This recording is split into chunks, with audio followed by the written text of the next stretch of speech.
first fight, my brother pushed me into a solid right to the eye. God, man, my boy was getting jumped on the playground. And it was him and these two brothers was jumping him. And my brother was like, man, you gonna stay here and let your boy get beat? I was like, man, I don't want to fight, Tony. I don't want to fight. He said, man, you better get in here, and push me right into a right. Man, you played the beat.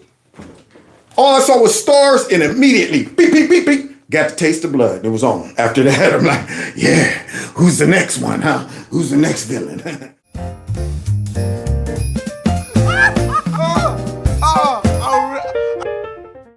Now, I'm going to let y'all know this. I feel kind of bad now that we did this, but this was back in high school. There was a girl, went to school with us. We didn't like her because she was just a snotty nose, uppity girl who thought she was the bomb. And so she was dating this one guy and found out this other girl that went to a city school was dating him too. And some words went back and forth at a basketball game. So the girl who we knew was up on the balcony. The girl who we just kind of was cool with, she's down on the floor. Me and one of my buddies are walking back and forth, communicating. But before we communicated to the girls, we would meet in the middle and talk about what was just said. Come up with an action plan to coordinate some tension, because we wanted to see something happen. So here we are, going back and forth. Both of these girls thinking we working on their behalf, but we were plotting and planning, which ended up resulting in the worst beating I've ever seen a woman take by another woman in my life. And that's including all the UFC fights I've seen. Man, we didn't expect that type of carnage. We was not expecting that type of fallout. We just wanted, the one girl that went to our school to, learn a lesson. Just learn a lesson. Just stop being arrogant and all that stuff. But that beating was so bad that we couldn't look away, but we couldn't bear to watch either. It was one of those things like, this is so bad, I can't even look away, but it's hard to watch. We tried to break it up, but by that time, it was at the point of no return. Other folks got involved. One dude, there was a college dude that really shouldn't even been at this McDonald's we were at. I'm like, why are you here? You're a grown man. Makes a big circle and tell everybody, man, ain't nobody breaking this up. No, I'm gonna watch this fight until I get tired. And this girl took about 50 to 60 straight punches to the face, not blocking one of them. And at the end of the day, we didn't expect that to happen. I mean, at the end, she's still a friend that went to our school. We just thought maybe it got out of control. But here's the sad part and the point of that.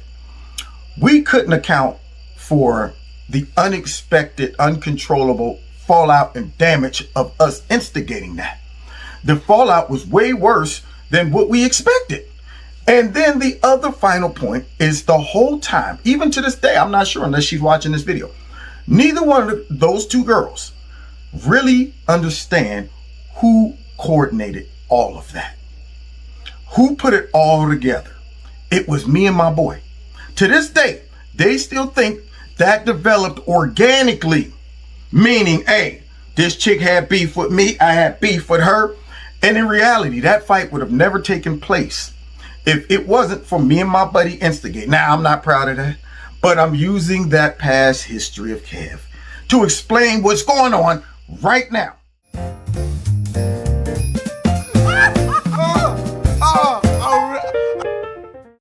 Y'all to do me a favor, hit that like button, share my videos. Please make sure you subscribe. Make sure your notification buttons are turned on to all. Subscribe to my alternative channel just in case YouTube give me the slip or something. You'll know how to find me. Don't forget to check me out with all the podcasts and follow me on Rumble in the Jungle. All the links are listed below. If you want to donate to my channel, feel free. Those links are below as well.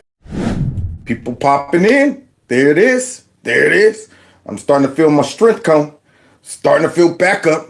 Y'all know when you get your posse behind you, you get some encouragement. You be like, oh yeah, what? Oh, my boy's here? My boy's here? Yeah, let's do it. Let's do it. I'll tell you a real quick story before we get started since we got 3 minutes.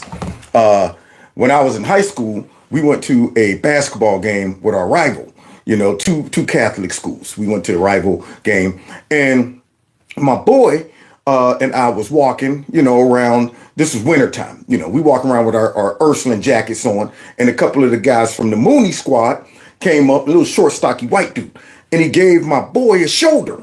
Bam! Hit him with one of those. And then he looked at him and was like, say, excuse me. So my boy's like, dude, man, you bumped into me. I ain't saying nothing. So what ended up happening is we go to the parking lot. Now we're on our way out, and we notice the stocky white dude with another tall white dude is walking towards us. So he comes up to my buddy and he's like, you're going to say, excuse me. And he's like, man, I ain't said nothing to you. You bumped into me. He said, oh, yeah? Yeah? Well, meet us at Burger King. And my boy with the hot head, he said, man, bunk Burger King. Bink, punched this dude right there, split his lip wide open. His buddy steps up, bink, punches him. Now we think it's over. We jump in our car. We ride on over to Burger King because everybody used to come to Burger King after the games, So we ride over there and, we get out the car. Now it's about 7 of us, from my school. And we happen to be, this ain't a racial thing, we happen to be all black, okay, in a white area. All right. So we get out the car and we forgot all about the fight. We got the short-term memory. We got the puppy brain. So we thinking, oh, it's over. All of a sudden, that white dude comes out of Burger King with about 30 other white dudes, all football players. He has no shirt on. It's in the dead of winter. Blood's draining down his face. And he's looking at him like, you are effing dead, man. You're dead. Now, we sitting there looking like, okay, now I know I can thump, but it's 30-7. We in trouble. So we sitting here thinking about an extra strategy, but the pride. See, the pride wouldn't let us get in our car and leave, right? However, right at that time, across the street was the Dollar Theater. Now, you know who goes to the Dollar Theater. The brothers, the jungle. Yeah, and it had just let out. And all of a sudden, all the brothers are walking out. They look across the street and they see 30 white guys and 7 black guys. And all of a sudden you heard, oh, heck nah. Now, what do you think we did? Oh, I put on my best soul brother #1 black stuff. Yeah, man. Come on, y'all. Yeah. Posse up this way. Power to the people. These brothers came over. It ended up being about 30 black dudes, 30 white dudes. And like Eddie Murphy said, it was suntan lotion and Jerry curl juice flying all over the place. But boy, did we get confident when the brothers came. We like, oh, shoot. We start talking reckless then. Yeah, what's up? What y'all want to do? But before that, we ain't had nothing to say. We were sitting there like, It's 30 versus 7. I'm about to go ahead and cover up the vitals because that's what would happen. And boy, was that one of the biggest scraps ever that took place. And the next day, me and my buddy, we go back to school. Now, unfortunately, we put a couple of their football players in the hospital. So our principal calls us in, and she loved us. She loved me and my boy. We were rascals, man. We were little rascals for real. And she didn't know it because we were charming, very charming. So she brings us into the office, and she's like, Kevin, Robbie, I heard some horrible news. And we're like, well, what'd you hear, Miss Fleming? She's like, last night I heard you two were responsible for a riot that put several of Cardinal Mooney's players in the hospital. What did we do? Miss Fleming, no, look, we were there trying to break up the fight. She was like, oh, thank heavens. I knew you two boys wouldn't be involved with something like that. We were like, no, absolutely not. She's like, okay, go back to class. Thank you for clearing that up. No problem, Miss Fleming. Boy, I tell you, man, we got back to that classroom like, it was us. We started the whole thing. Oh, boy, but that backup was definitely needed. And that's what I'm saying. When y'all come on the show, I get a little confidence. I'm like, okay, here come the backup. Here we go. Oh yeah, what's up? What's up, liberals? What y'all want to do?